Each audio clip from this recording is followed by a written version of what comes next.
پاکستان کی جانب سے ٹیسٹ کرکٹ میں پہلا رن سکور کرنے اور پہلی سنچری بنانے والے سٹائلش بلے باز نذر محمد اپنے پورے کریئر میں صرف 5 ٹیسٹ میچز ہی کھیل پائے، جس کی بنیادی وجہ نور جہاں کے خاوند کا وہ چھاپا تھا جس دوران ان کا بازو ٹوٹ گیا اور پھر ان کا کرکٹ کریئر ختم ہو گیا۔ قصہ کچھ یوں ہے کہ سن 1953 میں ملکہ ترنم نور جہاں کے ساتھ ایک دوست کے گھر ڈیٹ مارنے کے دوران ان کے شوہر شوکت رضوی نے چھاپا مار ڈالا اور اپنی جان بچانے کے لیے نذر محمد کو گھر کی 25 فٹ اونچی کھڑکی سے کودنا پڑا۔ اس دوران وہ اپنا بازو توڑوا بیٹھے اور ہمیشہ کے لیے کرکٹ کے میدانوں سے آؤٹ ہو گئے۔ یاد رہے کہ بعد ازاں نذر محمد کی کمی ان کی اگلی جنریشن یعنی ان کے بیٹے مدثر نذر نے پوری کی، جو پاکستان کرکٹ ٹیم کا ایک مستقل حصہ بن کر کئی سال تک کرکٹ کھیلتے رہے۔ کہتے ہیں کہ سن 1947 میں بر صغیر کی تقسیم سے پہلے ہی نذر محمد کی بیٹنگ کا شہرہ ہو گیا تھا۔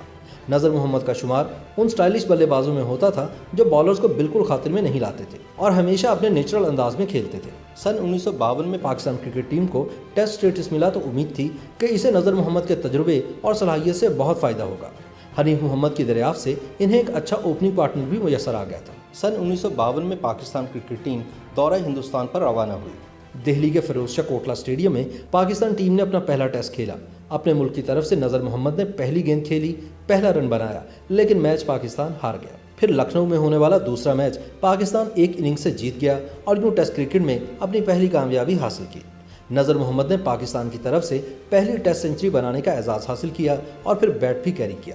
انہوں نے ایک اور منفرد ریکارڈ یہ بنایا کہ میچ میں تمام وقت گراؤنڈ میں موجود رہنے والے دنیا کے پہلے کھلاڑی بنے۔ نذر محمد کے بیٹ کیری کرنے کے 30 برس بعد ان کے فرزند مدثر نذر نے ہندوستان کے خلاف سنچری بنائی اور باپ کے نقش قدم پر چلتے ہوئے بیٹ بھی کیری کیا۔ ٹیسٹ کرکٹ میں کسی اور باپ بیٹے نے یہ اعزاز حاصل نہیں کیا اور یہ ورلڈ ریکارڈ آج بھی قائم و دائم ہے۔ پاکستان کی ہندوستان کے خلاف سیریز کا آخری ٹیسٹ کولکتہ میں ہوا، جس کی پہلی اننگز میں نذر محمد نے 55 اور دوسری اننگز میں 47 رن بنائے۔ اس وقت کون سوچ سکتا تھا کہ یہ ان کا آخری ٹیسٹ ثابت ہوگا۔ اس وقت یہی نظر آ رہا تھا کہ ٹیم کو ایک لمبا عرصہ ان کا ساتھ میسر رہے گا، لیکن ایک عجیب حادثے نے ان کا سفر کھوٹا کر دیا اور وہ صرف 5 ٹیسٹ میچوں میں ہی پاکستان کی نمائندگی کر کے کرکٹ کو خیر بات کہہ گئے۔ کرکٹ کے نامور مبصر اور لکھاری ڈاکٹر نعمان نیاز نے اپنی کتاب دی فلکچویٹنگ فارچونز میں لکھا ہے کہ نذر محمد کے ساتھ حادثہ پیش نہ آتا تو وہ 10 سال مزید پاکستان کے لیے کھیل سکتے تھے۔ نذر محمد کے ساتھ جو حادثہ ہوا اس کا تعلق کرکٹ سے نہیں بلکہ عشق کے میدان سے تھا، اور وہ کوئی عام عورت نہ تھی کہ جس پر نذر محمد مر مٹے تھے، بلکہ وہ اپنے وقت کی کامیاب ترین اداکارہ اور گلوکارہ ملکہ ترنم نور جہاں تھی۔ کہتے ہیں کہ اس مار کا عشق میں دونوں طرف تھی آگ برابر لگی ہوئی۔ کرکٹ میں نذر محمد کے کمالات اپنی جگہ، لیکن ان کی اپنی آواز بھی کم سریلی نہیں تھی۔ دورہ ہندوستان میں انہوں نے ایک محفل میں آواز کا جادو جگایا تو معروف گلوکار طلعت محمود نے بھی ان کی گائیکی کو سراہا۔ کہا جاتا ہے کہ نور جہاں کی ان کی طرف کھینچے جانے کی ایک وجہ ان کی سریلی آواز بھی تھی۔ ممتاز موسیقار فیروز نظامی ان کے بھائی تھے، اس لیے فلم نگری کی فضا ان کے لیے اجنبی نہ تھی۔ خوبرو نوجوانوں سے دوستی کی شوقین نور جہاں کے ساتھ نذر محمد کے مراسم شاہ نور اسٹوڈیو میں پنجابی فلم چنوے کی فلم بندی کے دوران استوار ہوئے، جہاں ان کا آنا جانا رہتا۔ یہ فلم نور جہاں کے شوہر شوکت حسین رضوی بنا رہے تھے۔ یہ سن 1953 کا سال تھا۔ اس فلم کے مکمل ہونے کے بعد بھی دونوں پیار کی پینگیں بڑھاتے رہے۔ اسی دوران لاہور میں سیاسی صورتحال کی وجہ سے ہنگامے شروع ہو گئے۔ حالات اتنے بے قابو ہوئے کہ مارشل لا لگانا پڑا۔ شہر میں کرفیو بھی لگ گیا۔ نور جہاں نے اپنے تعلقات استعمال کرتے ہوئے دوران کرفیو نقل و حرکت کے لیے خصوصی اجازت نامہ حاصل کر لیا، اور دوسری طرف نذر محمد بھی کرکٹ سیلیبریٹی تھے، اس لیے انہیں بھی کوئی روکنے والا نہیں تھا۔ عشق کی آگ میں جلنے والے یہ دونوں پریمی کرفیو کی رکاوٹوں کو توڑتے ہوئے اسلامیہ پارک میں واقع ایک دوست کے گھر ملاپ کے لیے اکٹھے ہو گئے۔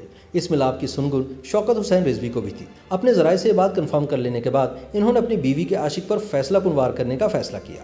ممتاز صحافی علی سفیان آفاقی مرحوم اپنی کتاب فلمی الف لیلہ میں اس معاشقے کی تصدیق کرتے ہوئے لکھتے ہیں کہ ایک روز میڈم نور جہاں نذر محمد سے ملاقات کے لیے گئی ہوئی تھی کہ کسی کھوجی نے شوکت رضوی کو خبر دے دی۔ شوکت رضوی آگ بگولا ہو کر مخبر کے ہمراہ وہاں پہنچ گئے۔ دیکھا تو میڈم نور جہاں وہاں موجود تھیں، مگر نذر محمد کا نام و نشان تک نہ تھا۔ بعد میں معلوم ہوا کہ شوکت رضوی کا گرجنے کی آواز سن کر نذر محمد نے مکان کی دوسری منزل سے چھلانگ لگا دی اور اپنا ایک بازو توڑوا بیٹھے۔ اس واقعے کے بعد مکان کے باہر خوب تماشا لگا، لیکن کرسچن فلمز کے میاں احسان نور جہاں کو وہاں سے لے گئے اور یوں یہ معاملہ وقتی طور پر ٹھنڈا ہو گیا۔ میڈم نور جہاں نے اپنی صفائی میں شوکت رضوی سے کہا کہ وہ یہاں اپنی عزیز سہیلی سے ملنے کے لیے آئے ہیں، لیکن شوکت رضوی مطمئن نہ ہوئے۔ اس واقعے کے اگلے ہی روز پراسرار طور پر نذر محمد کا بازو ٹوٹ جانے کی خبر بھی شہر بھر میں پھیل گئی۔ اگرچہ میڈم نور جہاں تو اس واقعے کی تردید ہی کرتی رہیں، مگر شوکت رضوی کو کبھی یقین نہ آیا۔ وہ غصے میں پیچو تاب کھاتے ہوئے واپس لوٹ گئے اور سب کو بتایا کہ اب وہ نور جہاں کی صورت تک دیکھنا نہیں چاہتے۔ اسی معاشقے کی وجہ سے کچھ عرصے بعد دونوں میں علیحدگی ہو گئی۔ شوکت حسین رضوی نے بعد ازاں اپنے ایک انٹرویو میں خود بھی بتایا تھا کہ انہوں نے اپنی محبوب بیوی نور جہاں کے ساتھ اس کے عاشق نذر محمد کو رنگے ہاتھوں پکڑا۔ کہتے ہیں کہ مجھے وہاں دیکھ کر نذر محمد گھبرا کر کھڑکی سے باہر کود گیا جو زمین سے تقریباً 25 فٹ اونچی تھی۔ شوکت رضوی کے بقول اس وقت اگر میرے پاس پستول ہوتا تو میں نور جہاں اور نذر دونوں کو گولی مار دیتا۔ دوسری جانب کھڑکی سے کودنے کے بعد نذر محمد کی جان تو بچ گئی مگر کرکٹ کیریئر تباہ ہو گیا۔ اس طرح پاکستان کی کرکٹ ٹیم ایک مایہ ناز کھلاڑی سے محروم ہو گئی۔ بدنامی کے ڈر سے نذر محمد ڈاکٹروں کے پاس جانے کی بجائے جراحوں اور پہلوانوں کے چکر میں پڑے رہے، جس کی وجہ سے بازو کی ہڈی ہمیشہ کے لیے خراب ہو گئی اور پھر وہ عمر بھر کرکٹ نہ کھیل سکے۔ بعد ازاں نذر محمد نے انگلینڈ میں اسپیشلسٹ ڈاکٹر سے بھی علاج کروایا لیکن بازو اس قابل نہ ہو سکا کہ وہ کرکٹ جاری رکھ سکتے۔ کرکٹ حلقوں کے خیال میں اگر اسٹائلش بلے باز نذر محمد عین کریئر کے عروج پر نور جہاں کے ساتھ عشق کی پینگیں نہ بڑھاتے تو شاید کھڑکی سے کود کر بازو توڑوانے کی نوبت بھی نہ آتی اور وہ ایک لمبے عرصے تک کرکٹ میں پاکستان کی نمائندگی کر کے ملک کے لیے مزید کامیابیاں سمیٹنے کا باعث بنتے۔ تاہم بعد ازاں ان کے صاحبزادے مدثر نذر نے پاکستان کی نمائندگی بھی کی اور پھر قومی ٹیم کے کوچ بھی بنے۔ YouTube پر گوگلی نیوز دیکھنے کے لیے youtube.com کی سرچ بار میں googly news T V type کریں۔ گوگلی نیوز کے پیج پر سرخ رنگ کے سبسکرپشن والے بٹن پر کلک کرنا نہ بھولیے۔ YouTube پیج پر اپلوڈ ہونے والی ویڈیوز سے باخبر رہنے کے لیے بیل آئیکن پر کلک کیجیے۔ آپ کو ہر نئی ویڈیو کے بارے میں نوٹیفیکیشن موصول ہو جائے گا۔